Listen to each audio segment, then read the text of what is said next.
It is dependent upon what? Temperature. Okay, if stoichiometric constant is given, that is important. Okay, so second point is, ये first point हो गया, this is first point. Second point is unit of K. Second point is unit of K, unit of rate constant. अब देखिए basically जो rate constant है, rate constant है मतलब कि रेट होता क्या है? रेट होता है आपको K into concentration to the power order, है ना। अब ये जो ऑर्डर है ये बेसिकली क्या है कि ये एक वैल्यू होती है, ये जीरो हो सकता है, पॉजिटिव हो सकता है, नेगेटिव हो सकता है, इंटीग्रल हो सकता है, कुछ भी हो सकता है। ठीक है, तो अगर मैं यहाँ से K का रेट कांस्टेंट का करूँ तो रेट क्या हो जाएगा? Rate by concentration to the power, बोलो, ऑर्डर हो जाएगा। अब अगर आप ध्यान से देखो यहाँ पे, ठीक है, तो रेट की तो कोई दिक्कत नहीं है, रेट का यूनिट क्या होगा? बोलो, रेट का यूनिट क्या होगा? रेट का तो यूनिट हमेशा क्या होगा? Rate would be equal to molarity per unit time, है ना।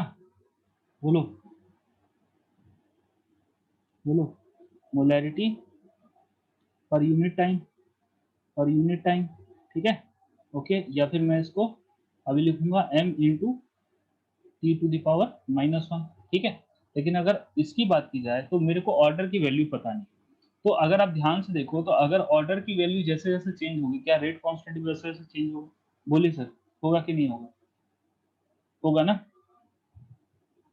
अरे होगा ना। जैसे मान लो रेट ऑर्डर की वैल्यू 0 है, तो रेट कांस्टेंट क्या हो जाएगा बताओ? डायरेक्ट ऑर्डर की वैल्यू 0 तो नीचे का पूरा टर्म 1 हो जाएगा, और रेट ये इक्वल हो जाएगा मोलैरिटी पर यूनिट टाइम के। अगर उसी तरह ऑर्डर की वैल्यू, इफ ऑर्डर की वैल्यू आपको 1 हो गई, ऑर्डर की वैल्यू लेट से 1 हो गई, ठीक है। अब ऑर्डर की वैल्यू 1 होती है तो इसको अपन क्या बोलते हैं? First order reaction. क्या बोलते हैं बेटा? बोलो, फर्स्ट ऑर्डर रिएक्शन। क्या मेरी बात समझ में आ रही है? अगर 2 होगी तो सेकंड ऑर्डर रिएक्शन, 0 है तो जीरो ऑर्डर रिएक्शन। कोई दिक्कत है? अरे बोलिए हाँ कि ना, समझ में आ रहा है? बोलो, -1 है तो -1 है ऑर्डर रिएक्शन, ठीक है। तो ऑर्डर ऑर्डर की वैल्यू 1 है तो क्या हो जाएगा? कॉन्सेंट्रेशन का यूनिट क्या होता है? मोलैरिटी। तो K इज इक्वल टू क्या हो जाएगा? ऊपर हो जाएगा मोलैरिटी पर यूनिट टाइम, नीचे भी हम concentration to the power, concentration का यूनिट मोलैरिटी, ऑर्डर की वैल्यू 1। तो ये m से m खत्म, बचा क्या? पर यूनिट टाइम। तो K की वैल्यू क्या हो जाएगी? रेट कांस्टेंट की वैल्यू क्या हो जाएगी? पर यूनिट टाइम। उसी तरह मान लो कि ऑर्डर की वैल्यू 2 है, ऑर्डर की वैल्यू 2 है, तो फिर क्या हो जाएगा? इसको क्या बोलेंगे? सेकंड ऑर्डर रिएक्शन, ठीक है बेटा। ऑर्डर क्या होता है मैं आपको अच्छे से डिटेल में समझाऊंगा, उसके लिए टेंशन मत लो। फिलहाल के लिए बस जो जो वैल्यू मैं लिखते जा रहा हूँ बस वो समझते जाओ। It's just example. ऑर्डर की वैल्यू कुछ भी हो सकती है, पॉजिटिव, नेगेटिव, जीरो, फ्रैक्शन, कुछ भी हो सकती है, ठीक है। तो के क्या हो जाएगा बेटा? ऊपर तो है आपको रेट, तो मोलैरिटी पर यूनिट टाइम, नीचे क्या हो जाएगा? कॉन्सेंट्रेशन का यूनिट होता है मोलैरिटी का स्क्वायर, ठीक है। तो यहाँ से एक से एक खत्म, तो बचा क्या? बोलो, फॉर्मूलर पर यूनिट टाइम। तो दिक्कत, बोलिए बेटा, समझ में आ रहा है? सबको आ रहा है समझ यस में? सर। ठीक है। अब देखते हैं बेटा ऑर्डर होता क्या है बेसिकली। तो ऑर्डर की अगर मैं बात करूँ, ऑर्डर की अगर मैं बात करूँ, तो order is basically the sum of, the sum of the exponents of the all the of all the concentration terms appearing in appearing in appearing in in the rate law expression, in the rate law expression, in the rate law expression। क्या मेरी बात समझ में आ रही है? बोलिए बेटा हाँ कि ना, समझ में आ रहा है सबको? ठीक है। जैसे मान लो कि आपका कोई रिएक्शन है alpha A plus beta B gives gamma C plus मान लो डेल्टा डी, ठीक है। तो इसका अगर मान लो कि रेट लॉ लिखा हुआ है, रेट लॉ इज, इसका जो रेट है, रेट लॉ जो है, ठीक है,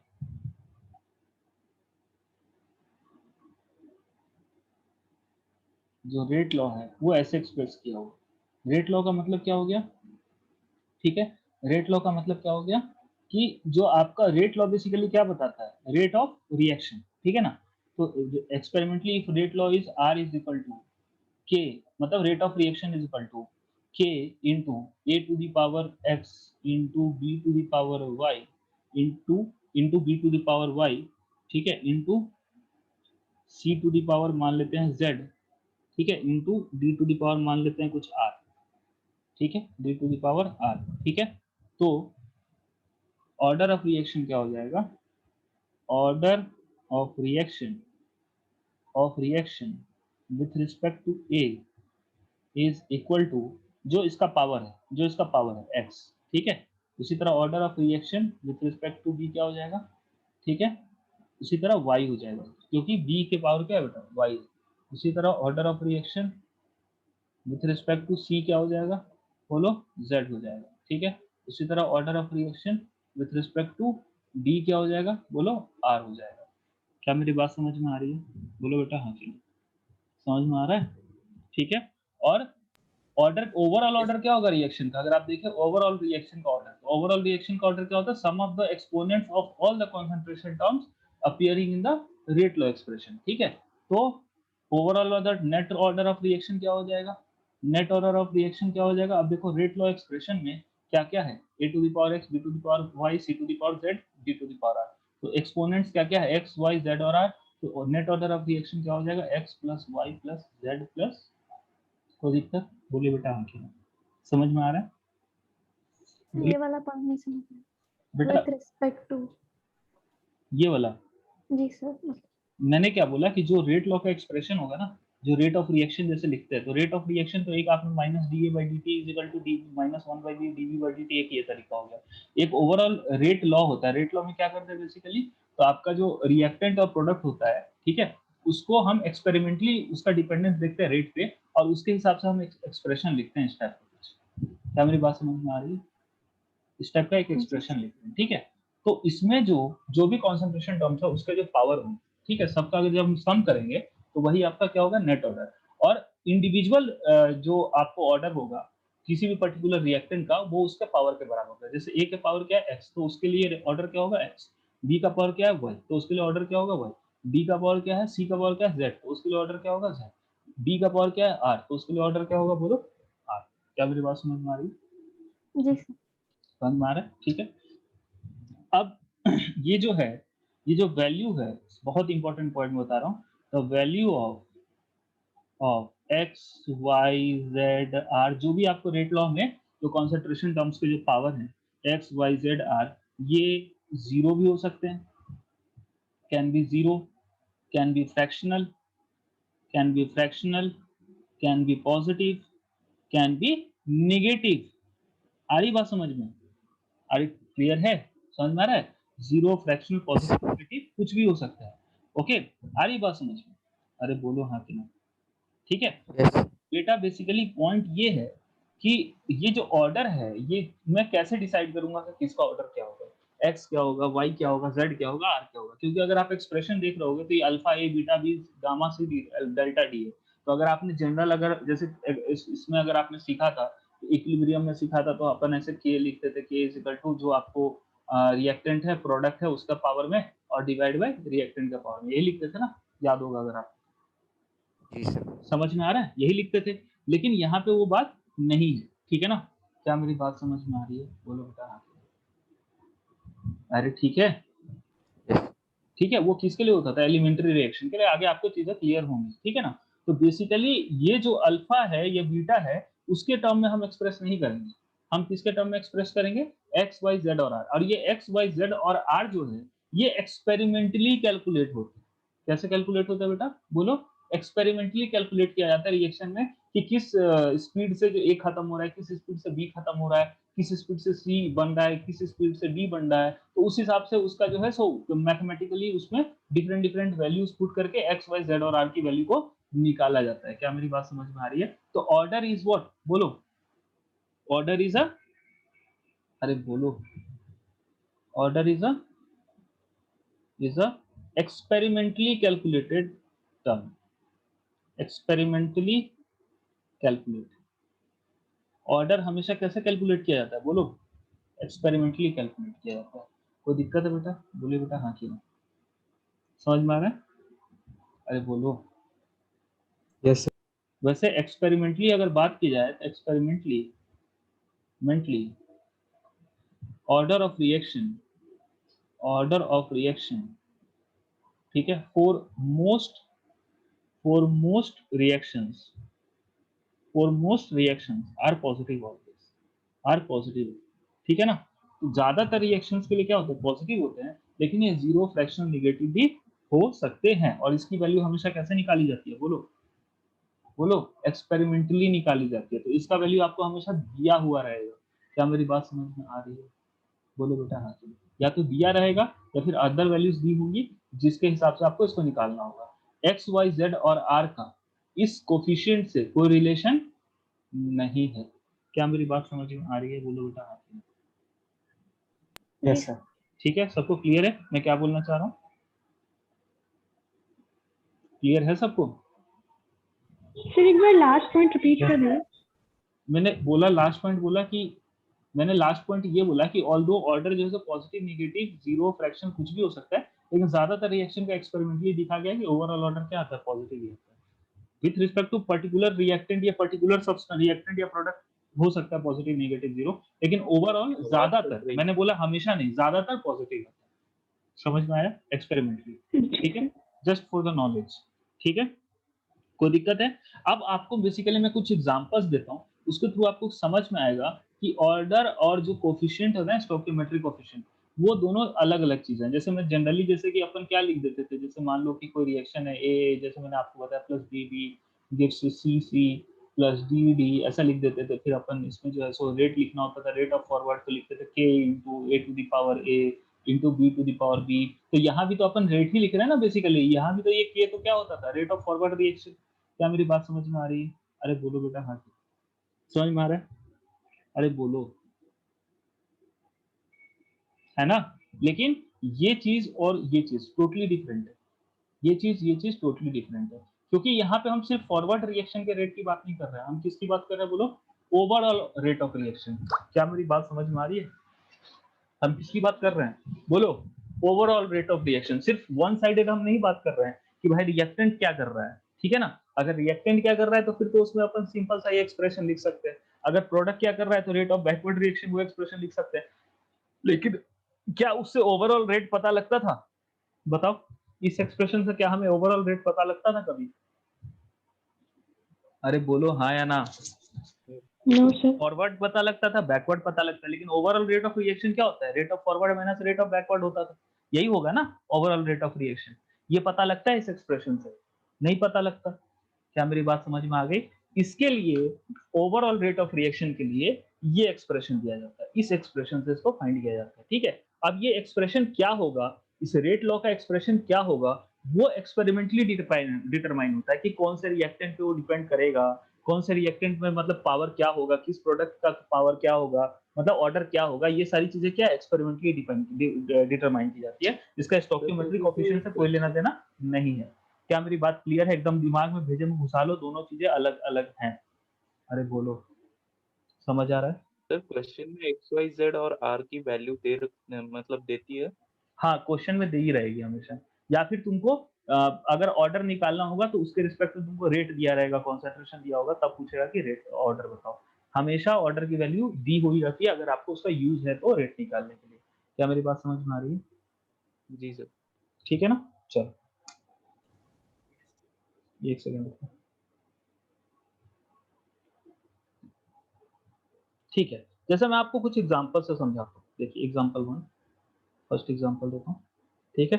जैसे मान लो 2N2O5 gas gives 4NO2 gas plus O2 gas, ठीक है।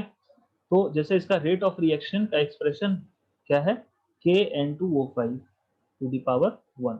अगर आप ध्यान दो तो यहाँ पे इसका क्या है, बोलो, कोफिशिएंट क्या है, 2 है ना, लेकिन यहाँ पे ऑर्डर क्या है, बोलो 1 है।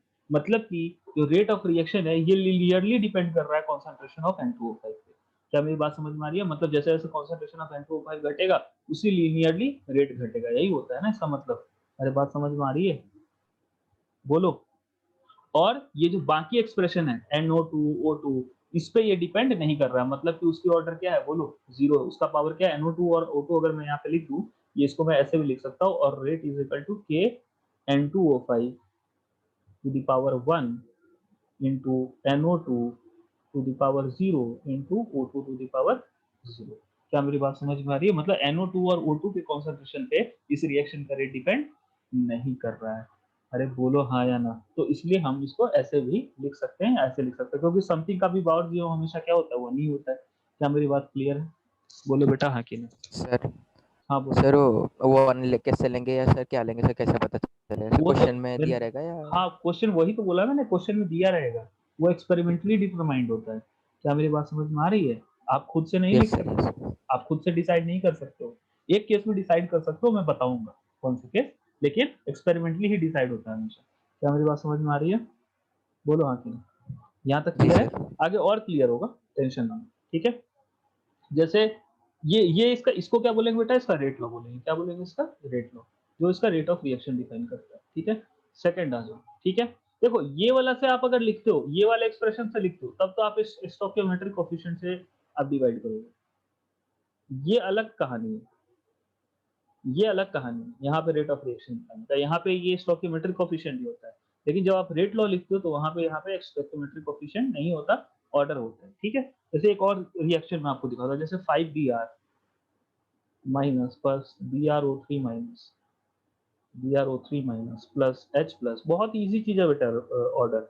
जब आप एक बार थोड़ा सा एक बार देख लोगे ना, एक बार लेक्चर में समझ लोगे, ठीक है, और एक बार जाकर घर पे पढ़ लोगे ना, कोई दिक्कत नहीं होगा, बहुत आसान चीज है इसको समझना। It's not tough. तो जैसे इसका रेट कैसे डिफाइन किया गया है, Br माइनस का कॉन्सेंट्रेशन इंटू BrO3 माइनस का कॉन्सेंट्रेशन, ठीक है, इंटू H2O का कॉन्सेंट्रेशन, ठीक है। मतलब कि ये लीनियरली डिपेंड कर रहा है किसके, BrO3 माइनस के कॉन्सेंट्रेशन पे, Br माइनस के कॉन्सेंट्रेशन वाटर के कॉन्सेंट्रेशन पे, Br2 और H प्लस के कॉन्सेंट्रेशन पे डिपेंड नहीं कर रहा। अगर वो रेट लॉ एक्सप्रेशन में नहीं है, मतलब उसका पावर क्या है बोलो, जीरो। मतलब उसका पावर ऑर्डर क्या है बोलो, जीरो है। अगर मैं यहाँ पे H plus to the power zero और H2 Br2 की पावर जीरो लिख दूं, उससे क्या कोई फर्क पड़ेगा? अरे बोलो, किसी भी चीज का पावर अगर जीरो हो तो क्या होगा, वन ही होगा ना। समझ आया? जी सर। कोई यस दिक्कत है? सर। किसी को प्रॉब्लम है? नहीं है? ठीक है। उसी तरह एक और दिखाता हूँ, थर्ड, ठीक है। 2O3 गिव्स 3O2, ये तो फैमिलियर है आपका, ठीक है। यहाँ पे अगर रेट की बात की जाए, रेट ऑफ रिएक्शन को कैसे लिखा जाएगा, रेट लॉ को K इंटू O2 टू दी पावर 2 इंटू O3 टू दी पावर 2 इंटू O2 टू दी पावर -1। समझ में आ रहा है? मतलब कि यहाँ पे जैसे जैसे कॉन्सेंट्रेशन ऑफ O2 बढ़ेगी, वैसे वैसे रेट घटेगा। समझ रहे हो? लेकिन O3 के जो भी कॉन्सेंट्रेशन होगा, उसके स्क्वायर के हिसाब से रेट बढ़ेगा। अरे समझ में आ रहा है? जैसे मान लो O3 का पावर 2 है, तो 6 टाइम्स बढ़ेगा ना रेट। अरे बोलो, अगर O3 की जगह मैं कॉन्सेंट्रेशन ऑफ O3 की जगह 2 लिख दूं, तो अगर ये 2 होगा तो ये कितना बढ़ेगा बोलो, 6 टाइम्स हो जाएगा। अरे है ना? अरे 2 to the power 2, sorry sorry sir, 4 times हो जाएगा।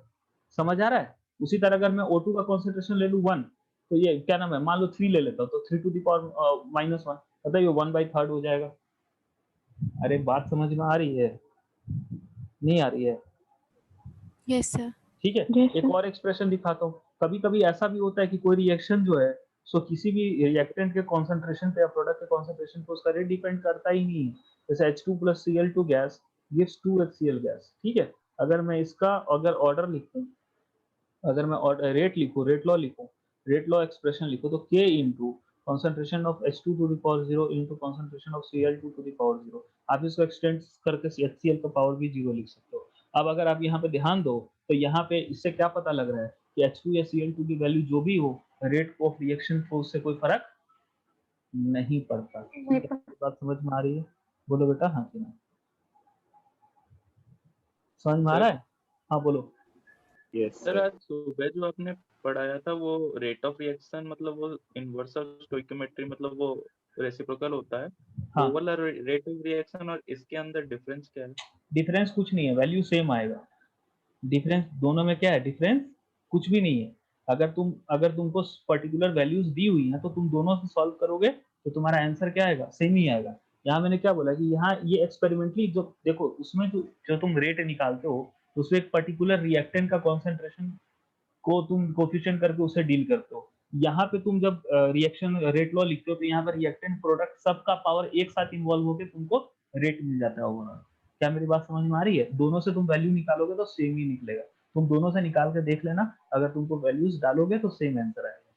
बात समझ में आ रही है? जी। ठीक है, चलो। तो इससे अपने को पता क्या चलता है, अगर आप ध्यान दो, जैसे यहाँ पे H2 का कोफिशिएंट क्या 1 है, यहाँ Cl2 का कोफिशिएंट क्या 1 है, यहाँ इनका ऑर्डर 0 है। इस सब चीज से क्या पता लगता है बेटा? इस सब चीज से क्या पता लगता है? From all these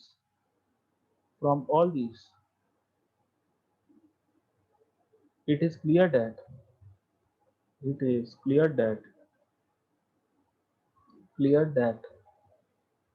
there is no relation between the stoichiometric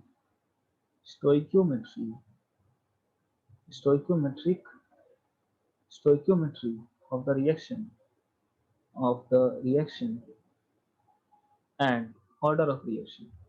दोनों के बीच में कोई रिलेशन नहीं है। ऑर्डर क्या है बोलो? Experimentally determined term. Order is, फिर से लिख दे रहा हूँ, इज एक्सपेरिमेंटली कैलकुलेटेड ऑलवेज। एकदम दिमाग में बिठा लो, एक्सपेरिमेंटली कैलकुलेटेड। लेकिन आपका जो रेट ऑफ रिएक्शन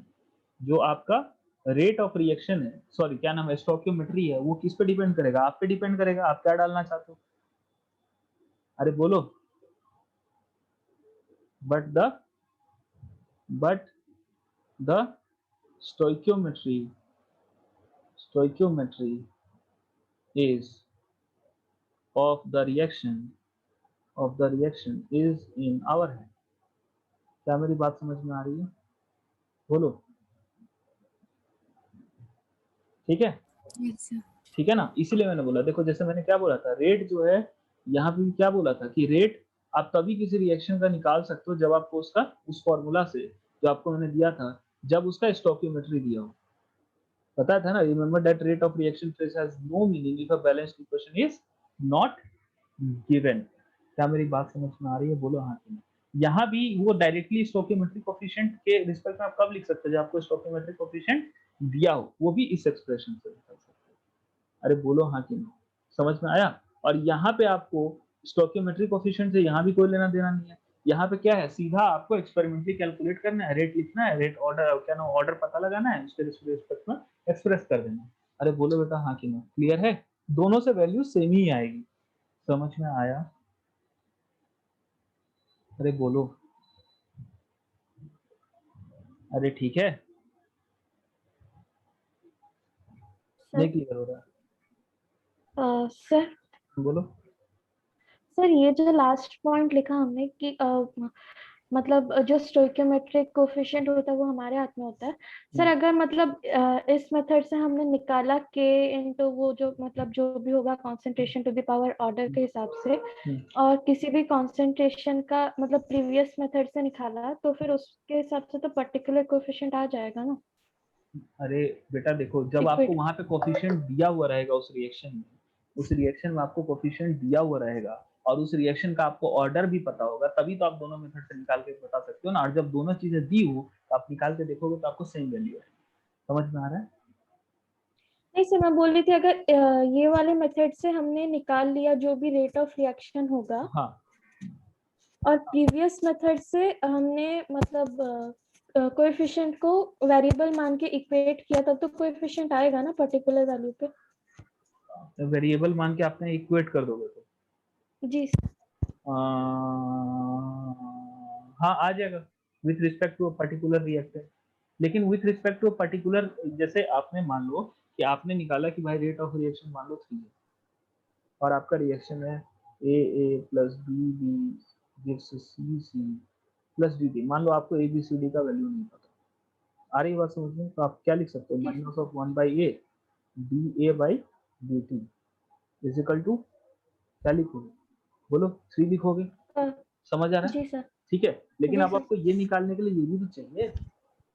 हाँ नहीं सर, जब दिया होगा हाँ तो कॉन्सेंट्रेशन ऑब्वियसली दिया होगा, तो मैं तो बोल ही रहा हूँ, दिया होगा तो क्यों नहीं निकाल सकते? Rate of change of concentration आपको दिया हुआ होगा तो क्यों नहीं निकाल सकते? लेकिन जनरली आपको रिएक्शन में rate of change of concentration क्या दिया होता है, T = 0 पे कॉन्सेंट्रेशन की वैल्यू दी होती है ना। जी सर, जी सर। चेंज का वैल्यू dA/dt या dx/dc/dt का वैल्यू तो जनरली आपको अगर रहेगा तो आप निकाल लो, कोई दिक्कत नहीं है, दोनों से वैल्यू सेम आएगी। आ रही जी बात सर। समझ, आप निकाल सकते हो कोएफिशिएंट उस पर्टिकुलर इस चीज के लिए, ठीक है। जी सर। क्या मेरी बात सबको समझ में आई, बोलो बेटा हाँ कि ना। Yes sir. ठीक यस है, सर। कोई दिक्कत है किसी को, कोई डाउट है तो पूछ लो, कोई दिक्कत नहीं है। ठीक है, चलिए नेक्स्ट। ठीक है अभी आपको बताया था मैंने, ठीक है, कि रेट ऑफ रिएक्शन का मीनिंग क्या है, बोलो। रेट ऑफ रिएक्शन का मीनिंग तभी है जब आपको एक बैलेंस्ड केमिकल रिएक्शन दिया हो, ठीक है। तो rate of reaction, rate constant, दोनों का जो वैल्यू जो है सो बैलेंस्ड रिएक्शन के हिसाब से क्या होता है, बोलो, चेंज होता है। क्या मेरी बात समझ में आ रही है, बोलो हाँ। अरे बोलो, समझ में आ रहा है, बताया था ना, अरे बोलो, नहीं बताया था। There is no meaning of the phrase rate of reaction if until and unless a balanced chemical equation is given. हाँ ना तो बोल दो भाई, जी सर। Yes, sir. है ना, बताया Yes. था ना, ठीक है। That there is no meaning, ठीक है, या फिर ऐसे लिख सकते हैं that the meaning of rate of reaction and rate constant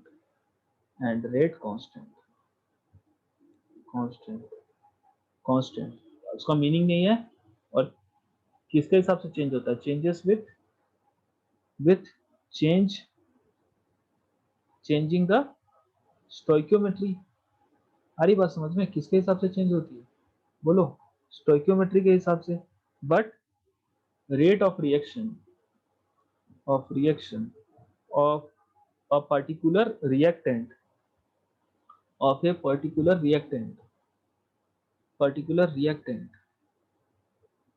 will always have the constant value। वही जो ऊपर बताया था वही बात है, ठीक है ना, have the constant value। अगर आप सेकेंड टर्म में कंफ्यूज हो रहे हो तो थोड़ा सा ऊपर देखो, मैंने क्या बोला, किसी पर्टिकुलर रिएक्टेंट या इवन प्रोडक्ट, ठीक है, उसका वैल्यू हमेशा कांस्टेंट रहेगा, वो स्टोइकियोमेट्रिक कोएफिशिएंट पे उसका जो रेट ऑफ रिएक्शन है वो डिपेंड नहीं करेगा, वो इससे पता लगता है, इस एक्सप्रेशन से। देखिए rate of reaction of N2 कैसे डिफाइन करेंगे, माइनस डी ऑफ N2/dt। यहाँ कहाँ कोएफिशिएंट आएगा, यहाँ पे rate of reaction of H2 minus D of H2/dt। क्या मेरी बात समझ में आ रही है, बोलो हाँ कि नहीं, जी सर। समझ में आ रहा है, Yes, sir. ठीक है, चलिए बहुत अच्छा।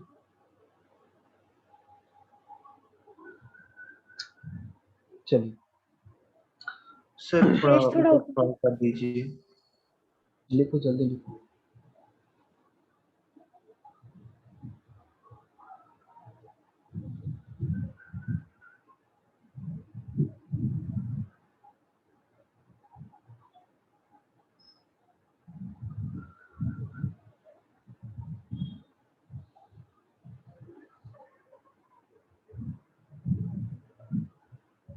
देखिए अब इस चीज को मैं आपको समझाने के लिए एक बार और एक चीज दिखाता हूँ।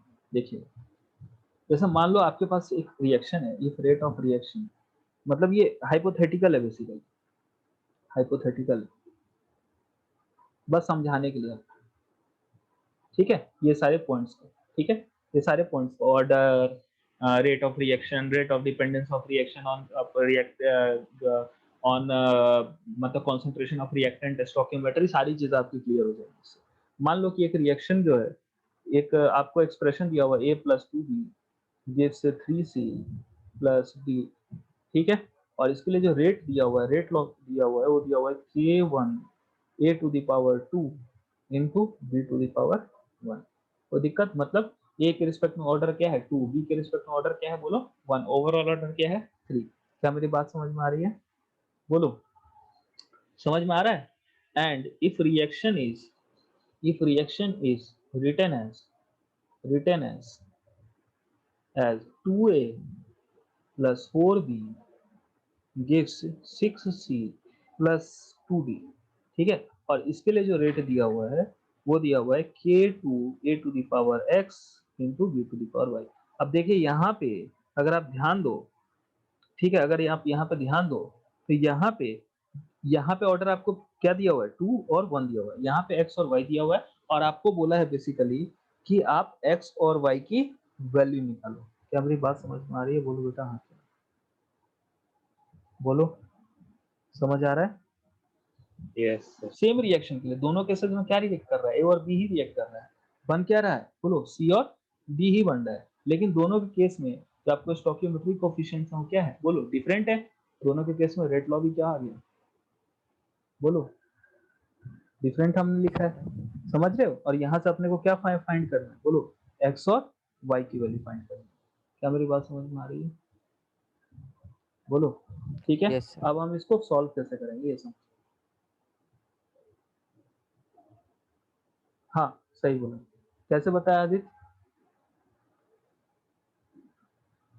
सर क्योंकि वो स्टोइकोमेट्रिक कोएफिशिएंट पे डिपेंड नहीं करता है। क्या नहीं डिपेंड करता है? स्टोइकोमेट्रिक कोएफिशिएंट पे डिपेंड नहीं करता, इसलिए वो e⁻² आ जाएगा और यहाँ पे x का वैल्यू 2 आ जाएगा और y का वैल्यू 1 आ जाएगा। बहुत अच्छे, बहुत अच्छे, वेरी गुड। देखिए पहले मैं आपको जनरल तरीके से समझा देता हूँ। देखिए फर्स्ट रेट क्या दिया हुआ है, रेट 1 क्या दिया हुआ है, रेट 1 क्या दिया हुआ है बेटा, रेट 1 दिया हुआ है आपको k1 a⁻² into b⁻1।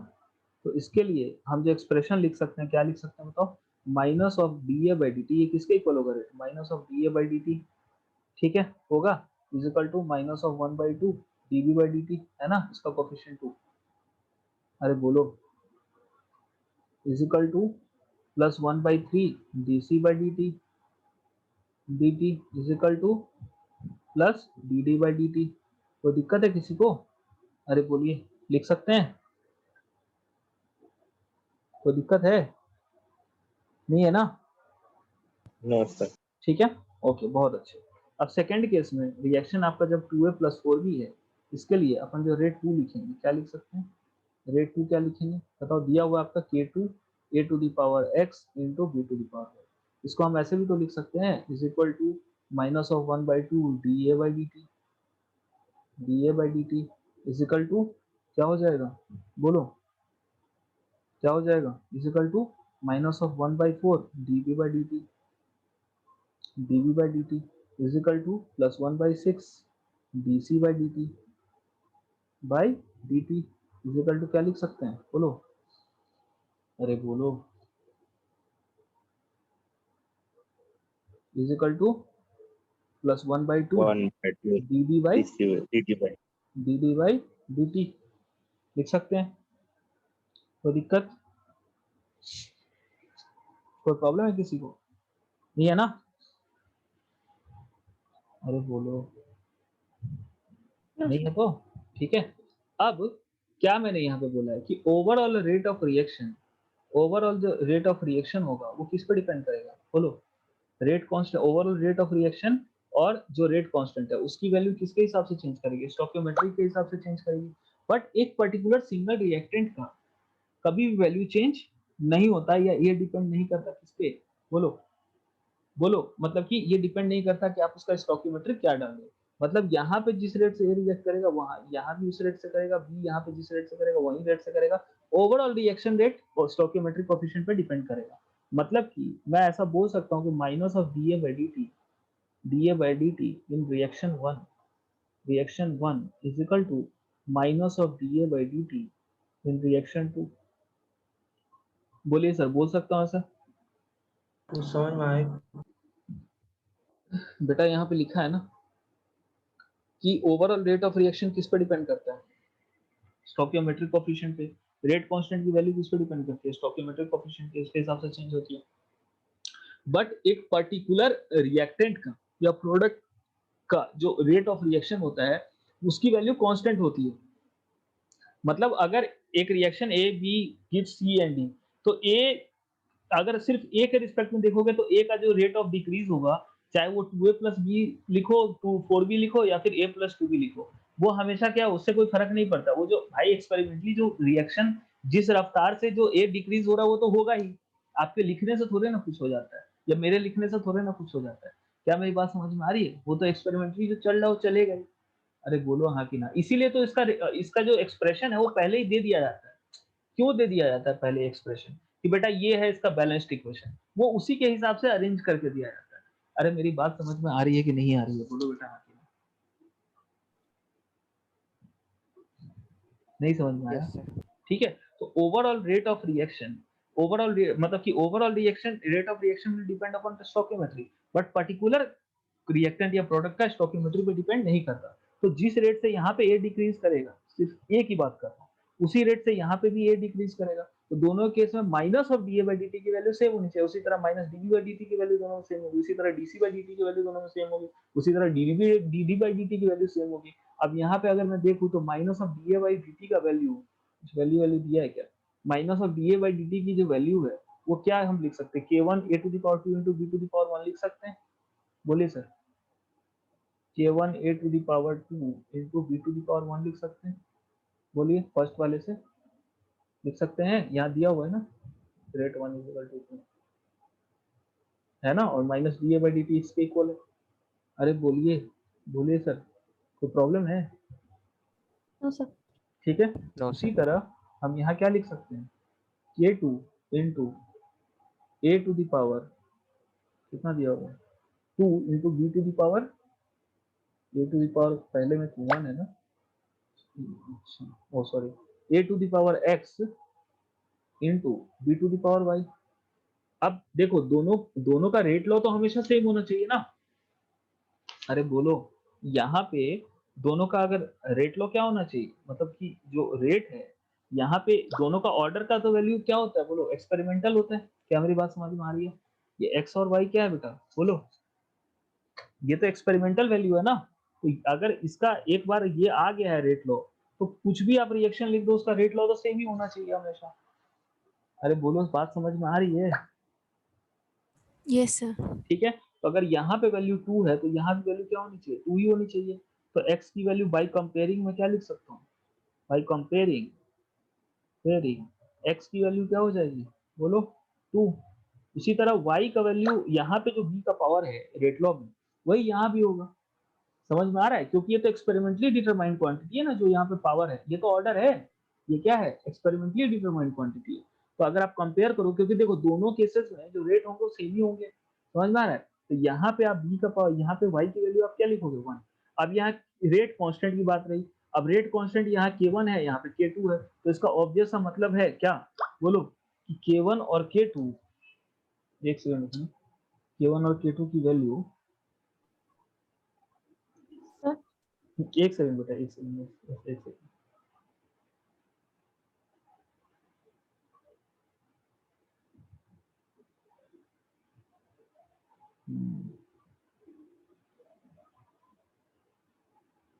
Second case में ये minus D A by D T 2 के 2 है। ये देखो minus D A by D T क्या है? 2 के 2 हो जाएगा ना, ये दिख रहा है? अरे बोलो, नहीं दिख रहा है? ये minus of D A by D T की वैल्यू फाइंड करनी है बेटा, ये किसके इक्वल हो जी सर, जाएगा? वो 2 मल्टीप्लाई हो जाएगा। हाँ, तो यहाँ पे अगर मैं देखूं तो k1 इज इक्वल टू क्या हो रहा है? बोलो 2 के 2। क्या मेरी बात समझ में आ रही है? बोलो बेटा। इसीलिए जो आदित्य ने स्टार्टिंग में आंसर बोला था ना कि सर इसका वैल्यू 1 होगा और इसका वैल्यू 2 होगा। क्यों? क्योंकि x और y का, क्योंकि ऑर्डर तो 1 और 2 क्या है बेटा? ऑर्डर है ना, और ऑर्डर की वैल्यू क्या होती है? बोलो एक्सपेरिमेंटली डिटरमाइंड होती है। Overall rate of reaction change हो सकता है, बट पर्टिकुलर के केस में, पर्टिकुलर रिएक्टेंट या प्रोडक्ट के केस में वो वैल्यू चेंज नहीं हो सकती है। ठीक है, rate of reaction and rate constant can very depending upon the stoichiometric coefficient. अरे बोलो, क्या मेरी बात क्लियर है? सर ये लास्ट, सर अभी जो आपने बोला एक और बार रिपीट करेंगे? मैंने बोला कि एक पर्टिकुलर, ये वाला पॉइंट बोला मैंने जो यहाँ लिखा है, एक पर्टिकुलर रिएक्टेंट के केस में आपका जो वैल्यू होगा या प्रोडक्ट का जो फॉर्मेशन का वैल्यू होगा, एक पर्टिकुलर, एक ए बी सी या डी किसी का भी, वो कांस्टेंट होगा। ठीक है, लेकिन ओवरऑल रेट ऑफ रिएक्शन या rate constant will depend upon the stoichiometry. ठीक है ना, विल डिपेंड अपॉन व्हाट? बोलो स्टोइकियोमेट्री। ठीक है, या रेट कांस्टेंट या रेट ऑफ रिएक्शन। आप देख रहे हो कि यहाँ पे आपको स्टोकियोमेट्री क्या हो गई, चेंज हो गई ना। K1 किसके इक्वल है, 2K2 के इक्वल है। दोनों केसेस में जो रेट कांस्टेंट है उसकी वैल्यू क्या हो गई, चेंज हो गई। अरे हुई कि नहीं हुई, समझ जी में सर। आया? अरे बोलिए। अब देखिए आप इससे अगर आप ओवरऑल बताइए कि अगर K1 और K2 का वैल्यू डबल है तो दोनों केस में जो वैल्यूज आएंगी एक के मुकाबले दूसरे का रेट ऑफ रिएक्शन क्या होगा, डबल होगा ना। K1 इजिकल मतलब कि K1 और K2 का तो हमें वैल्यू नहीं पता तो हम वो भी नहीं बता सकते एग्जैक्टली। K1 K2 भी अननोन है, ठीक है, लेकिन दोनों जो वैल्यूज होंगी वो अलग होंगी ऑब्वियसली। समझ आ रहा है? ठीक है, तो ये यहाँ पे इसकी कहानी है, ठीक है। अरे बोलो, क्योंकि दोनों में रेट कांस्टेंट क्या है, अलग है। अगर ये एक्सप्रेशन सेम भी है तो रेट कांस्टेंट क्या है, अलग है। तो रेट कांस्टेंट अलग है तो रेट ऑफ ओवरऑल रिएक्शन भी अलग होगा। एक में K1 है और दूसरे में K2 है, और दूसरे में जो K2 है वो क्या है, बोलो बोलो, K1/2 के बराबर है। ये K2 क्या है, बोलो, K1/2 के बराबर है। समझ में आई बात? Yes, Yes, sir. sir. ठीक है, क्लियर है सबको? चलो। सर बोलो।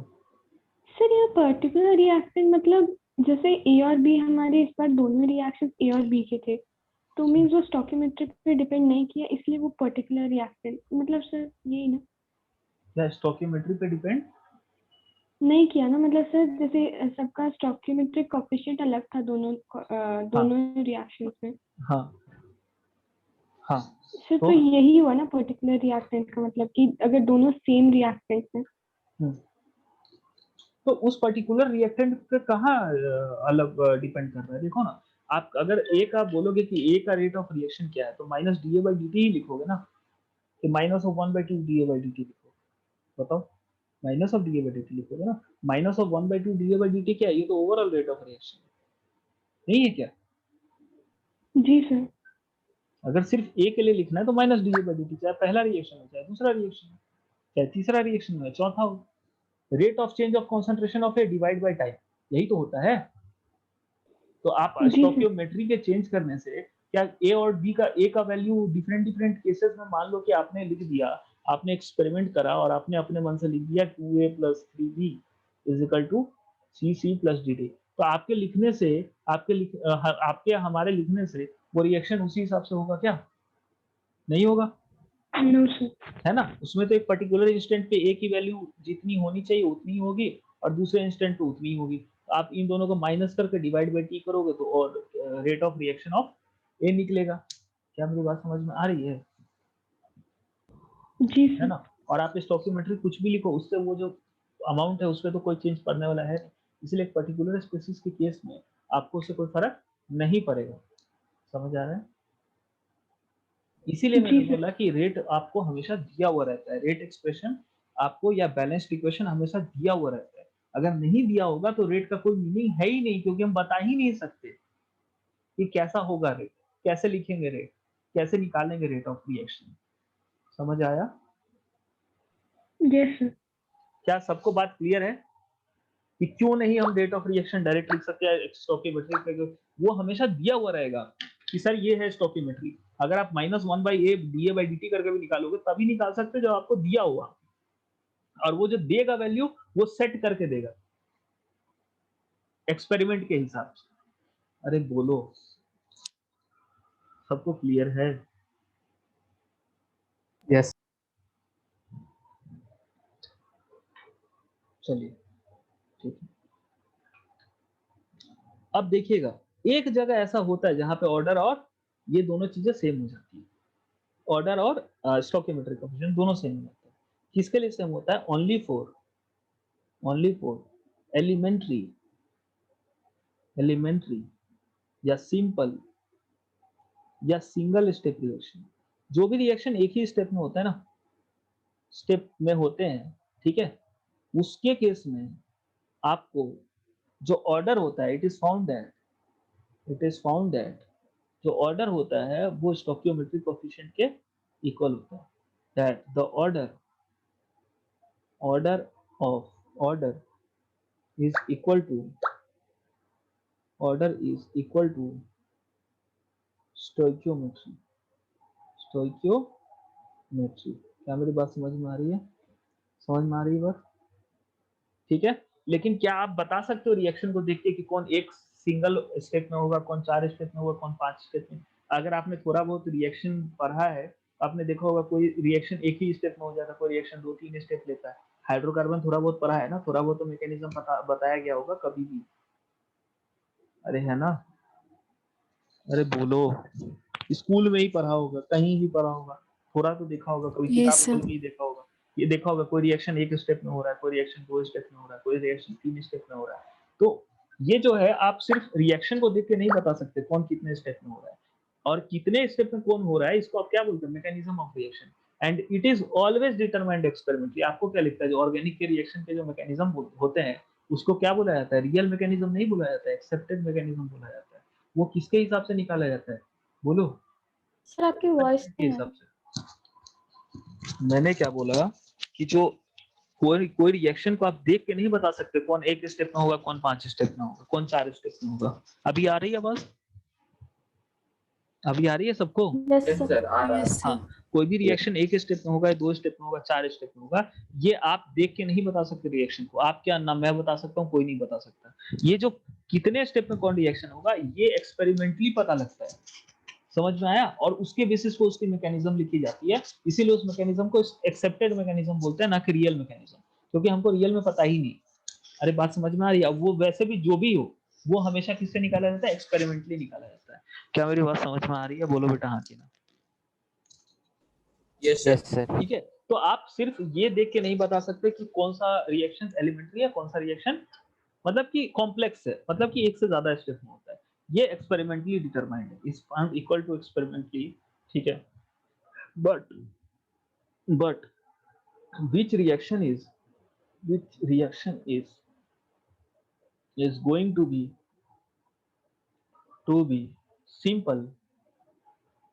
simple cannot be determined या decided by looking at the stoichiometry of reaction. It is always experimental. ठीक है, it is always experimental. ठीक है, they are always experimentally calculated calculated calculated या decided by mechanism of reaction. अब mechanism क्या होगा क्या नहीं होगा, ये सब उसके एक्सपेरिमेंट पे डिपेंड करता है। जैसे आप देखते हो ना कि किसी भी रिएक्शन का मैकेनिज्म लिख देता है, ठीक है, तो वो सारा एक्सपेरिमेंटल है। समझ में आया? ऐसा नहीं है कि थ्योरेटिकल है, वो सारा चीज क्या एक्सपेरिमेंटल है, पहले ही देखा जा चुका है। क्या मेरी बात समझ में आ रही है? अरे बोलो, क्लियर है? Yes sir. ठीक है। अब चलो एक सवाल करो छोटा सा। The rate of a certain reaction. बस इतना बात आप ध्यान रख लेना मेरे दोस्त, कि ऑर्डर और ये दोनों चीजें अलग अलग हैं। ठीक है, बस इतना काफी है। जाके घर पे एक बार और पढ़ना, समझ में आ जाएगा मेरे हिसाब से। मैंने इतने सही से आप लोगों को बताया है कि आप लोग को उस टाइम तो अभी समझ में आ ही रहा होगा। ठीक है, अब घर पे जाके भूल जाओ तो वो अलग चीज है ना? अगर आपको डाउट है तो अभी भी पूछ लो, मैं बता दूंगा।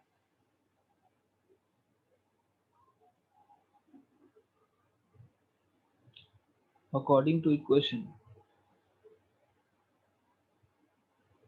minus of dc by dt is equal to k1c by 1 plus k2c. What will be what will be what will be what will be the order of reaction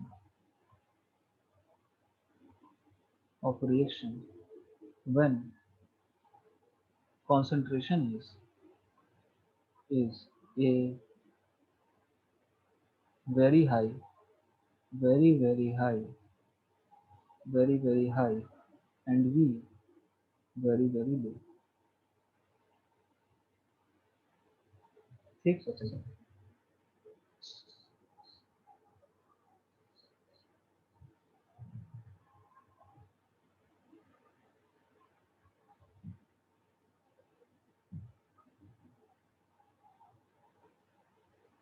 अच्छा एक मेरे से मिस्टेक हो गया है, ध्यान दीजिएगा,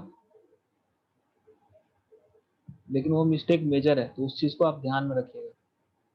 जैसे ये वाला क्वेश्चन जो अपन कर रहे थे, मैंने आपको जैसे बताया था ना, ये 2 और 1 ये तो ऑर्डर है, ये कांस्टेंट होगा, ठीक है, एक्सपेरिमेंटली कैलकुलेट होता है। तो ये एक्सपेरिमेंटली जो कैलकुलेट होता है उस टाइम ये डिपेंड करेगा आपको कॉन्सेंट्रेशन ऑफ रिएक्टेंट या प्रोडक्ट पर, मतलब कि डिफरेंट सिचुएशंस में ऑर्डर की वैल्यू एक ही रिएक्शन के लिए डिफरेंट हो सकती है। मतलब ए और बी जब सी और डी बनाएगा तो डिफरेंट केसेस में उसकी डिफरेंट वैल्यूज हो सकती है। एक पर्टिकुलर रिएक्टेंट के केस में रेट कभी चेंज नहीं होगा, जो ए के केस में यहाँ रेट है वही बी ए के केस में यहाँ रेट होगा, बट ओवरऑल रिएक्शन में यहाँ पे ऑर्डर अलग हो सकता है, ठीक है ना। मतलब रेट ऑफ 1 में जो x की वैल्यू जो 2 आई और y की वैल्यू जो 1 आई, ये कोइंसिडेंस था बस, ठीक है। It will depend upon what, बोलो, कंडीशन, रिएक्शन आप में आप कंसंट्रेशन क्या ले रहे हो, ए का कंसंट्रेशन क्या ले रहे हो, बी का कंसंट्रेशन क्या ले रहे हो, उस पर डिपेंड करेगा। ये माय बैड है, मेरा मेरा गलती है, वो ऐसा नहीं है, ठीक है ना। ये हमेशा ये फिक्स वैल्यू नहीं होगा, इसके लिए ए के लिए भले आप ए की कंसंट्रेशन और बी की कंसंट्रेशन कुछ भी ले लो, ये डिपेंड करेगा कि आप ए और बी को कैसे रिएक्ट करा रहे हो, किस सिचुएशन में रिएक्ट करा रहे हो, क्या कंसंट्रेशन आपने ली है। आदित्य प्रियांशु क्लियर है, समझ आ रहा है? ठीक है, मैं मिस इंटरप्रेट कर लिया था उसको। अरे बोलो क्लियर है, अरे बोलो हाँ कि ना। हाँ सर वो फिर sir K1 is equal to sir 2K2 वाला, सर थोड़ा कंफ्यूजन हो रहा है सर, दोबारा थोड़ा K1 is equal to 2K2 वाला, तो ये सर वो लास्ट स्टेप। ये तो दोनों का यहाँ पे क्या है, दोनों का minus D A by D T से एक्सप्रेशन आया, समझ आया। यस तो ये ओवरऑल एक्सप्रेशन तो दोनों में सेम होगा ना, तो मैंने बस यस इसको कंपेयर कर दिया, क्लियर है बात, बस कंपेयर कर दिया, ठीक है, और कुछ भी नहीं यस किया, ठीक है। देखो यहाँ पे रिएक्शन सेम था, बस हमने स्टोइकियोमेट्री चेंज किया था, आ रही बात समझ में, इसीलिए दोनों के केस में जो रेट लॉ होगा वो सेम होगा। मतलब वैसे आप कह सकते हो कि यहाँ पे एक का एक्स का वैल्यू डायरेक्टली 2 होगा, वाई का वैल्यू डायरेक्टली 1 होगा, ये आप कह सकते हो, क्योंकि यहाँ पे जब सेम ही रिएक्शन है तो यहाँ पे तो कॉन्सेंट्रेशन सबका सेम ही लिया होगा, बस स्टोइकियोमेट्री अलग किया है। क्या मेरी बात समझ में आ रही है, बोलो हाँ कि ना। लेकिन अगर मान लो कि यस आपने ए और बी का कॉन्सेंट्रेशन अलग अलग लिया, डिफरेंट रिएक्शन, मतलब कि अलग अलग लेके आपने रिएक्शन कराया, तो उस केस में आपका जो ऑर्डर का वैल्यू वो चेंज भी कर सकता है। यहाँ पे सेम इसीलिए आ गया क्योंकि यहाँ पे आपने एक ही रिएक्शन के लिए कराया, मतलब ए और बी का आपने जो कॉन्सेंट्रेशन लिया होगा वो सेम ही लिया होगा, समझ आ रहा है, बस आपने उसका जो वैल्यू है वो अलग अलग लिख दिया। तो आपने अगर मान लो कि इसका जो भी आपने जो बैलेंस्ड इक्वेशन लिखा, उससे ओवरऑल मतलब कि कोई फर्क नहीं पड़ेगा, समझ में आ रहा है, ए और बी के जो रेट ऑफ कंजम्पशन या रेट ऑफ यूज पे। क्या मेरी बात समझ में आ रही है? तो इसीलिए यहाँ पे ये एक्स और वाई का वैल्यू दोनों में क्या आ गया, बोलो सेम आ गया, ठीक है। लेकिन K1 और K2 की वैल्यू डिफरेंट आई बिकॉज वो तो स्टोइकियोमेट्री डिपेंडेंट होता है। क्लियर है? आप देखो इस क्वेश्चन को बनाओ, आपको क्लियर हो जाएगा वो चीज। क्वेश्चन कीजिए, इजी है। एक सेकंड, मैं 2 मिनट का ब्रेक ले रहा हूँ, आपको तब तक क्वेश्चन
सर आप म्यूट। मैंने बोला सॉल्व हुआ किसी से? चलिए इजी है, कोई खास क्वेश्चन नहीं है। देखिएगा माइनस ऑफ डीसी क्या दिया हुआ आपको, minus of DC by DT मतलब rate of change of concentration. ठीक है, किसी भी चीज का दिया होगा, कोई रिएक्टेंट का minus of DC by DT दे रही है, it is equal to K1C by 1 plus K2C। ठीक है, ऐसा दिया है। अब बोला है कि ऑर्डर ऑफ रिएक्शन क्या होगा जब एक बार सी की कॉन्सेंट्रेशन बहुत हाई है और एक बार बहुत लो है। ठीक है, तो इसको मैं ऐसे भी लिख सकता हूँ क्या, अगर मैं सी से इक्वेशन को डिवाइड कर दूं ऊपर नीचे, तो it will be K1 by 1 by C plus K2, ऐसा लिख सकते हैं इसको? बोलो बोलो, लिख सकते हैं? तो फर्स्ट केस में when C is very high, अगर C वेरी हाई होगा तो क्या 1 बाई सी की वैल्यू 0 हो जाएगी? लिख सकते हैं इसको? सॉरी, हाँ, C की वैल्यू जब हाई होगी तो इसकी वैल्यू बहुत छोटी होगी 1 बाई सी की, तो क्या मैं K2 के रिस्पेक्ट में इसको इग्नोर कर सकता हूँ? बोले बेटा, हाँ या ना? यस कर सकते हैं। तो उस केस में when C is very high, minus of dC by dt can be written as K1 by K2 by K2, that is K1 और K2 क्या है, कांस्टेंट है, that is a constant। समझ में आ रहा है बात? अरे बोलो, मतलब रेट ऑफ रिएक्शन क्या है, बोलो, कांस्टेंट है, और जब कांस्टेंट होता है मतलब क्या है, ऑर्डर क्या है, 0। अरे समझ आ रहा है? अगर रेट ऑफ रिएक्शन कॉन्सेंट्रेशन पे डिपेंड ही नहीं कर रहा है तो मतलब कॉन्सेंट्रेशन का पावर क्या है, 0 ही तो है। अरे बोलो, यस सर। समझ में आया?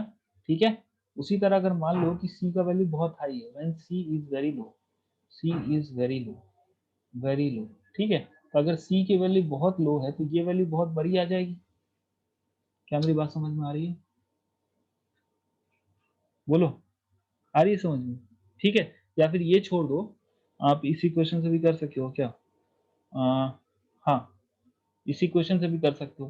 When C is very low, C का वैल्यू अगर बहुत लो है तो आप यहाँ पे क्या लिख सकते हो, K1 minus of dC by dt, minus of dC by dt is equal to क्या, आप इसको K1C प्लस, मान लो ये बहुत छोटा वैल्यू है, बहुत छोटा वैल्यू है, C की वैल्यू C की वैल्यू बहुत छोटी है, तो K2 इंटू सी भी एक बहुत छोटा वैल्यू आएगा, है ना? अरे बोलो हाँ कि ना, आएगा? समझ आ यस रहा है? सर। ठीक है, तो इसको हम ऑलमोस्ट क्या मान सकते हैं, 1 प्लस K2C को, 1 प्लस K2C को क्या मान सकते हैं, ऑलमोस्ट इक्वल टू 1, है ना, डिवाइड बाय 1। तो यहाँ पे अगर आप देखो तो C जब बहुत बड़ा है तो रेट ऑफ जो रिएक्शन है C का वो क्या है, directly proportional to its concentration. अरे है ना, आप देखो ना, minus of dC by dt is equal to क्या आ गया, K1C आ गया। तो यहाँ पे C की पावर क्या है ऑब्वियसली, अरे बोलो 1 ही तो है। यहाँ पे अगर देखो तो C टू दी पावर 0 है, यहाँ पे C टू दी पावर क्या है, बोलो 1 है, तो यहाँ मतलब ऑर्डर क्या है, ऑर्डर इज इक्वल टू 1। क्या समझ में आया? मतलब फर्स्ट ऑर्डर रिएक्शन। अरे बोलो, मतलब कि कॉन्सेंट्रेशन पे भी ऑर्डर डिपेंड करता है सेम रिएक्शन के लिए। अरे बोलो,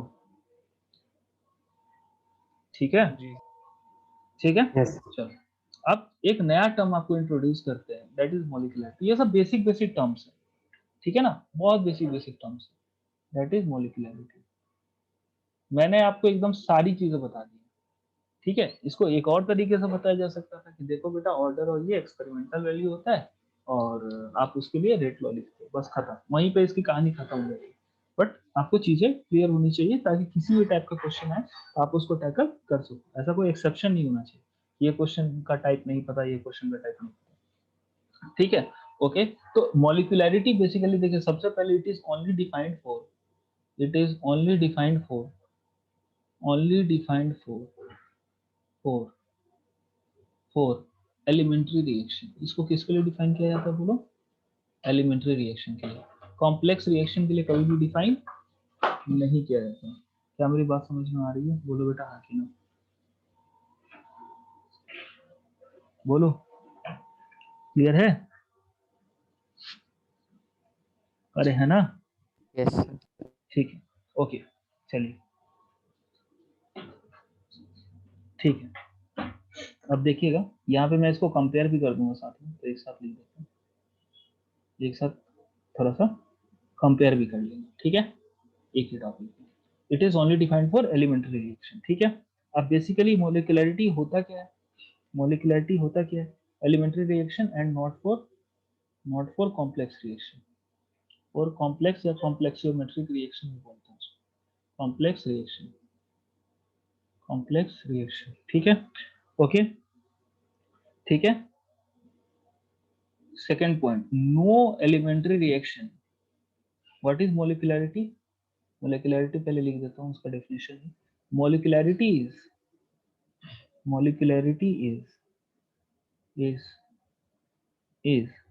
आप उसको ऐसे डिफाइन कर सकते हो, number of molecules is number of molecules that react in an elementary step, in an elementary step, in an elementary step, ठीक है, elementary step of an elementary reaction, of an elementary reaction। क्या मेरी बात समझ में आ रही है?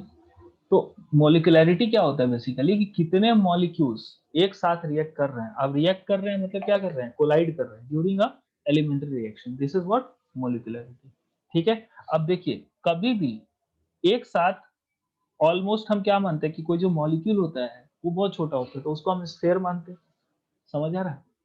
ऐसा नहीं है कि वाटर को आप ऐसा सिर्फ, ये ओवरऑल क्या है, स्फीयर ही है, बोलो समझ में आ रहा है? मॉलिक्यूल को हम क्या मानते हैं, स्फेरिकली मानते हैं, बहुत छोटा है, समझ आ रहा है, बोलो हाँ कि ना, जी सर। ठीक है। अब ये चीज बताओ मेरे को कि क्या एक साथ तुम कितने गेंद को, एक साथ बॉल को, कितने बॉल को तुम एक साथ टकरा सकते हो मैक्सिमम, एक साथ, तीनों एक दूसरे से एक साथ टकरानी चाहिए,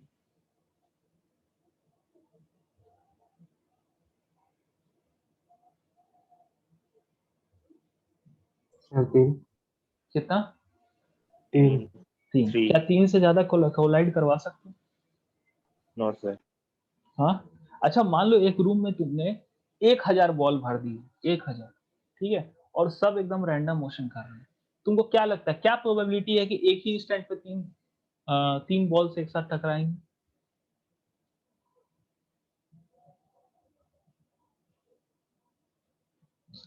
इमेजिन करो एक ही इंस्टेंट पे एक साथ तीन बॉल टकराएंगे एक दूसरे से, क्या बहुत कम है? अरे बोलो, है ना?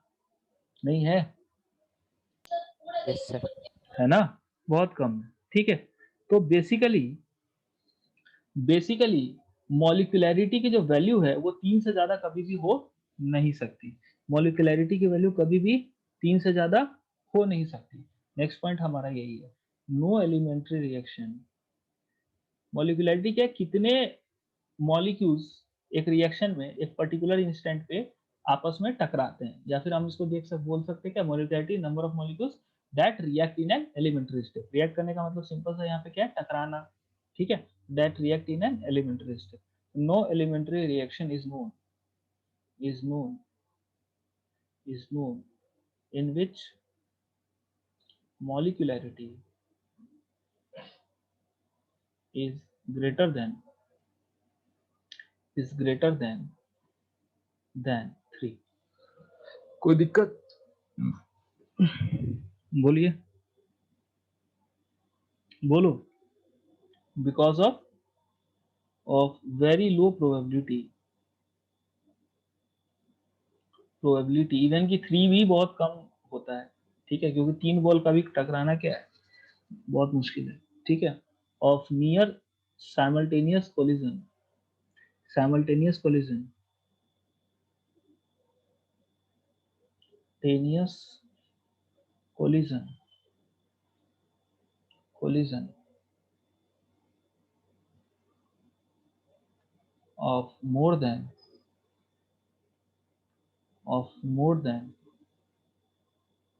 3 molecules, 3 मॉलिक्यूल से ज्यादा एक साथ टकराने का प्रोबेबिलिटी ना के बराबर होता है, 0 होता है। समझ में आ रहा है? Near to 0। क्या मेरी बात क्लियर है? बोलो बेटा हाँ। अरे मतलब ऐसा कैसे हो जाएगा भाई कि चारों तरफ मॉलिक्यूल फैले हुए हैं और एक साथ टेट्राहेड्रल शेप बन जाए?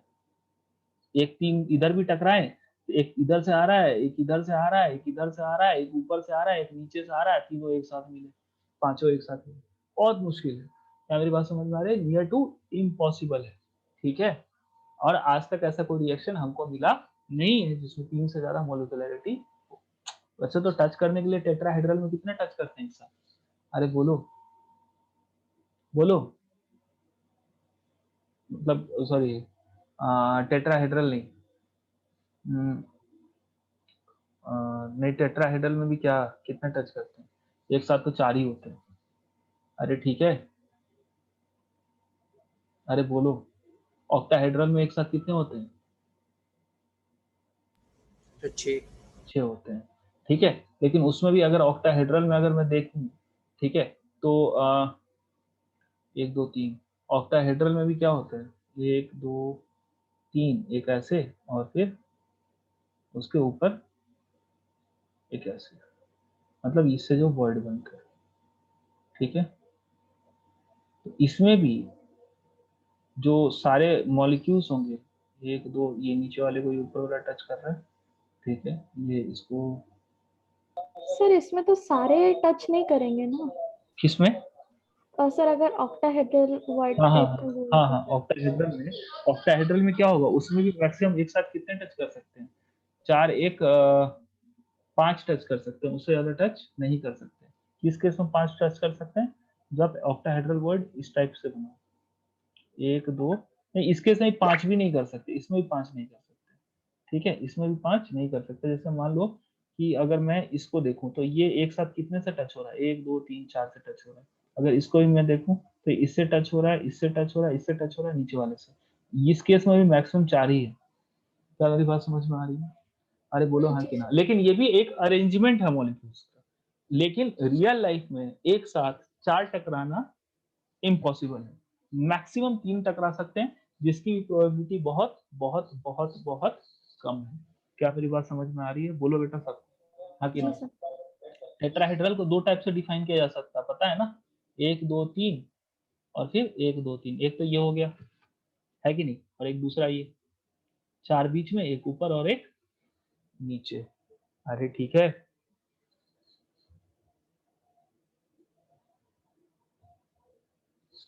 Yes sir. बोलो भाई।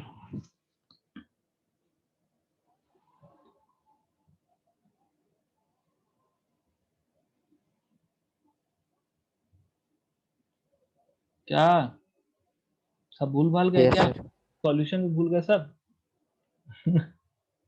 ठीक है, समझ में आया? तो 3 मॉलिक्यूल से ज्यादा एक साइड कोलाइड नहीं कर सकते। 3D में तो भाई तुम समझ रहे हो, 3D में 4 मॉलिक्यूल एक साथ इम्पॉसिबल है, 3 मैक्सिमम। ठीक है, 3 से ज्यादा पॉसिबल नहीं है। ठीक है, क्लियर है? ओके, ठीक है। तो मान लेते हैं, जैसे मान लो कि किसी भी रिएक्शन के फॉर एलिमेंट्री रिएक्शन, ठीक है, ठीक है, elementary reaction,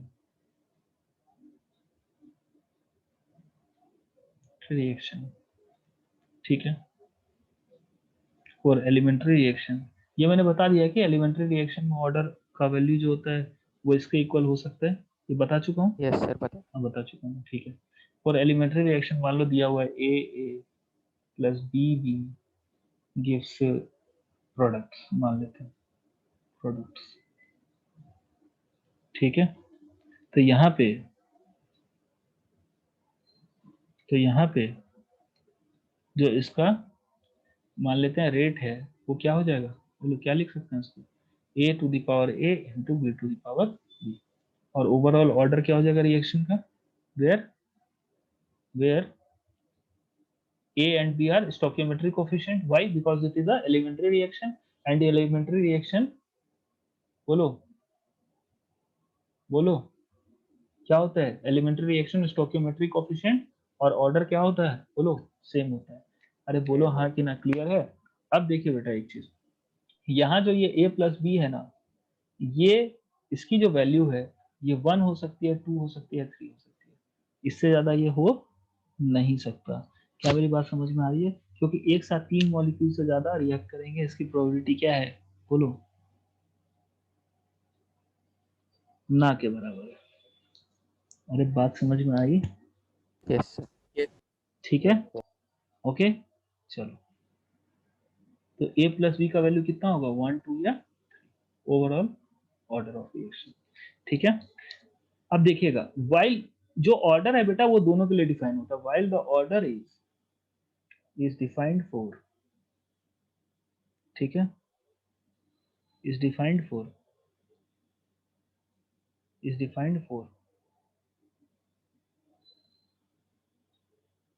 for complex as well as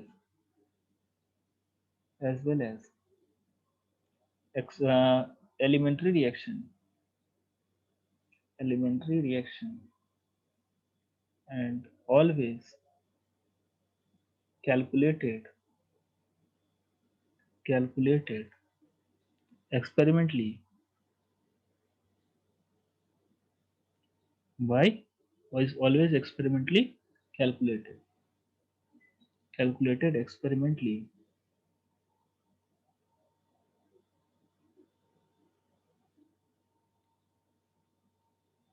experimentally by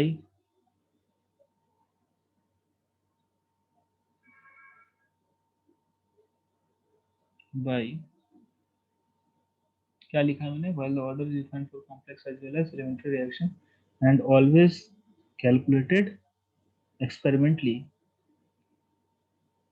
ठीक है, the molecularity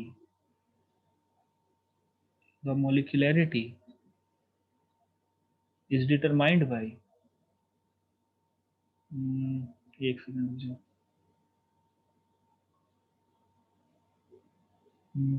while the order is defined for complex as well as experimental reaction and always calculated experimentally by mechanism of reaction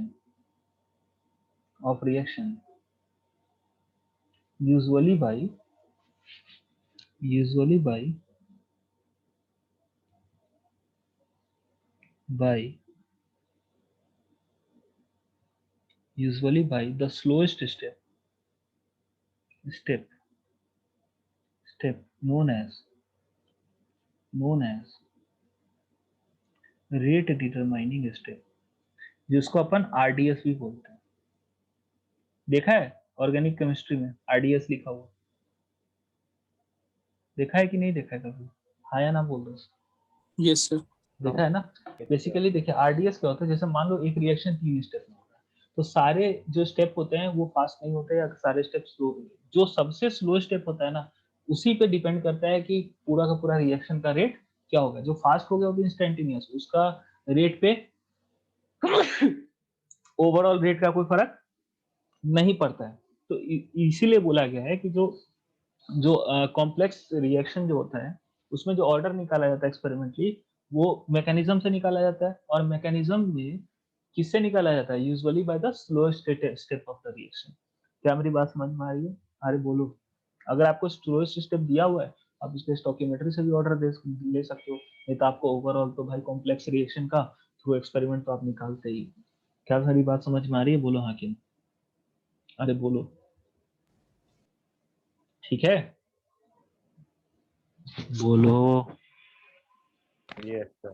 ठीक है। Okay, अब बेटा देखिएगा थोड़ा सा comparison.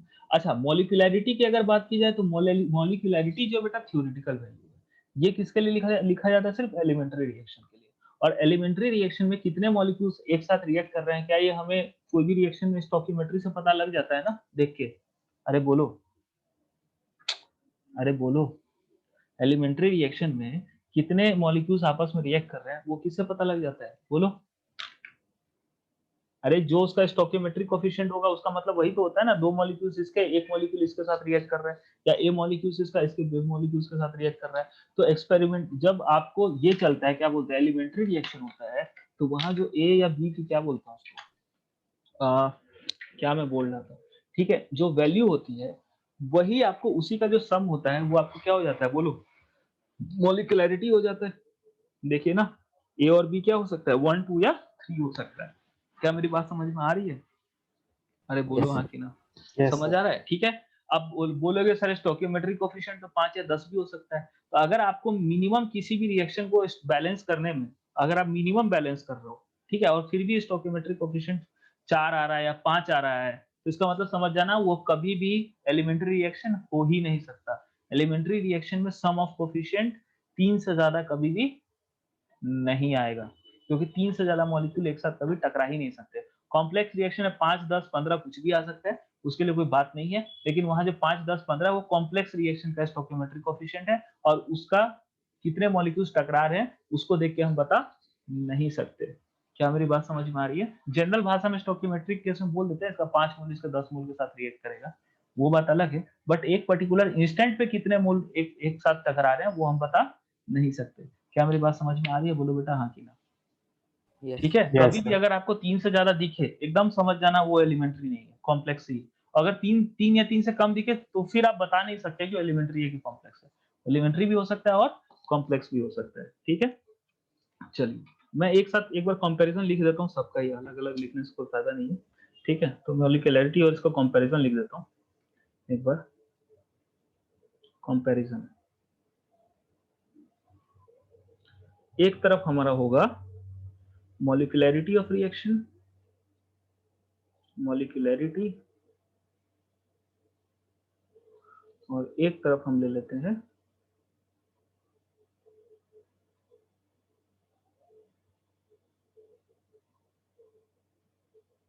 Order.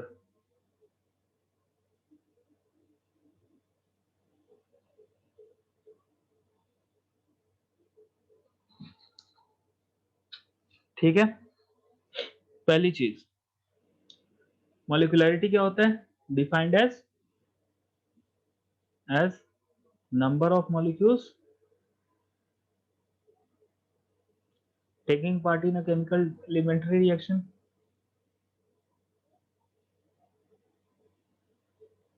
molecules of reactant taking part in a reaction। ठीक है, और वो रिएक्शन कौन होगा, एलिमेंट्री होगा इन अ रिएक्शन। बात समझ में आ रही है? ठीक है, जैसे मान लो एग्जांपल NH4NO2, ठीक है, गिव्स N2 + 2H2। तो ये देखिए, ये जो रिएक्शन है इसमें मॉलिक्यूलैरिटी क्या होगी, यहाँ पे एक मॉलिक्यूल है ना, तो इसकी मॉलिक्यूलैरिटी क्या होगी, 1 होगी। ध्यान रखिएगा ये एलिमेंट्री रिएक्शन है इसलिए इसका एग्जांपल है। ठीक है, अब मॉलिक्यूलैरिटी 1 का मतलब क्या है कि यहाँ पे कोई दो मॉलिक्यूल टकरा नहीं रहे, एक ही मॉलिक्यूल टूट रहा है, तो मिनिमम 1 तो हो ही सकता है, 0 नहीं हो सकता, कभी 0 नहीं हो सकता, कि 0 मॉलिक्यूल कैसे रिएक्ट करेगा। बात समझ में आ रही है? तो क्या क्या इसकी वैल्यूज हो सकती है, 1 हो सकती है, 2 हो सकती है, 3 हो सकती है। ठीक है, इसमें आते हैं defined as sum of power of stoichiometric coefficient appearing in rate law। अब जैसे मान लो कि ये रिएक्शन एलिमेंट्री है, तो अगर मैं इसके लिए यहाँ भी अगर रेट लॉ लिखूंगा ना, तो यहाँ पे पावर में 1 ही लिख सकता हूँ, कोई दिक्कत नहीं है, क्योंकि ये क्या है, बोलो, एलिमेंट्री रिएक्शन है, तो यहाँ स्टोइकियोमेट्रिक कोएफिशिएंट और ये दोनों सेम ही होगा। तो यहाँ पे अगर मैं ऑर्डर लिखूँ, इसका रेट लॉ लिखूँ, तो क्या हो जाएगा, concentration of K into concentration of NH4NO2 to the power 1। कोई दिक्कत? बोलो बेटा। तो यहाँ पे ऑर्डर क्या है, 1। वैसे याद रखिएगा ऑर्डर क्या है, sum of the power of the rate law. ठीक है, क्लियर है? मैंने यहाँ पे एक साथ दो चीजें आपको समझाने की कोशिश की, एक ये जो स्टोइकियोमेट्रिक कोएफिशिएंट और sum of the power of the rate law होता है।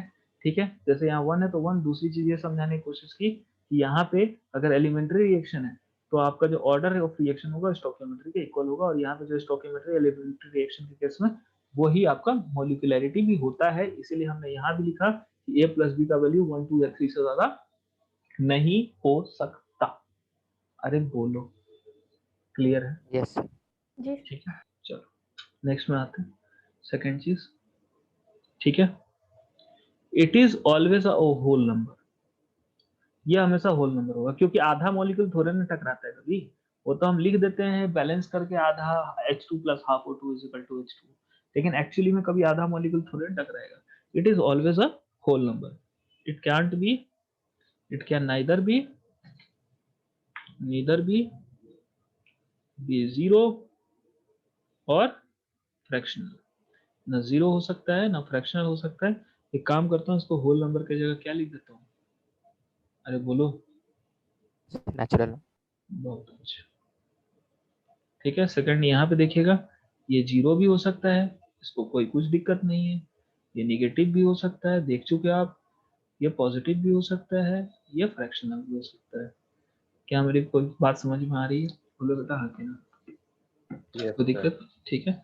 Next, third, it is derived from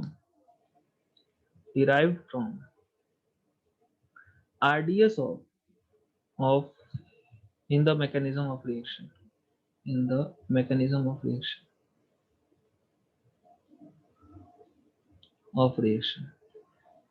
It is derived from rate expression. ठीक है, अगर आपको रेट एक्सप्रेशन दिया है तो वहां से आप ऑर्डर निकाल सकते हो, ठीक है। लेकिन अगर आपको मॉलिक्यूलैरिटी दिया हुआ है तो आप कतई उसको रेट एक्सप्रेशन देख के निकाल नहीं सकते हो। अगर आपको मॉलिक्यूलैरिटी निकालना है तो आपको एलिमेंट्री रिएक्शन जानना होगा, ठीक है। समझ में आई बात? अरे बोलो, अरे बोलो, यस सर। एलिमेंट्री स्टेप्स जानने होंगे। तो आप अगर ओवरऑल डिफाइन करना चाहते हो किसी कॉम्प्लेक्स रिएक्शन की भी, तो वो एलिमेंट्री स्टेप से ही होगा, आरडीएस से वो हो सकता है, ठीक है। आप आरडीएस से निकाल सकते हैं, ठीक है। Next is fourth point, it is theoretical value. ये तो आपको जितने दिखेंगे स्टोकियोमेट्रिक कोफिशिएंट, जो आपको सबसे बेसिक वाला स्टोकियोमेट्रिक कोफिशिएंट होगा वो दिखेगा, वही आपका वैल्यू होगा, ठीक है। और ये आपको क्या होगा? बोलो, खत्म ही हो गया। अभी मैं छोड़ दूंगा, बस 2 पॉइंट बचा हुआ इसी में। एक सीरीज एक्सपेरिमेंटल, बस लिख देता हूँ, ठीक है। Molecularity greater than 3, not known. Impossible नहीं लिखा है, नोन नॉट नोन लिखा है। समझ आ रहा है ना, साइंस में कुछ भी इम्पॉसिबल नहीं होता, ठीक है। Reaction molecular reaction with order greater than, third order तक तो होता है 3, इज ऑल्सो रेयर। ये रेयर है, ठीक है। नो नॉट नोन नहीं लिखाऊं, रेयर लिखाऊं, ठीक है। मॉलिक्यूलैरिटी तो क्या होता है? Number of molecules in an elementary step. तो इस पे नंबर ऑफ मॉलिक्यूल का प्रेशर प्रेशर पे थोड़ा डिपेंड करेगी, जो है सो है। Is independent of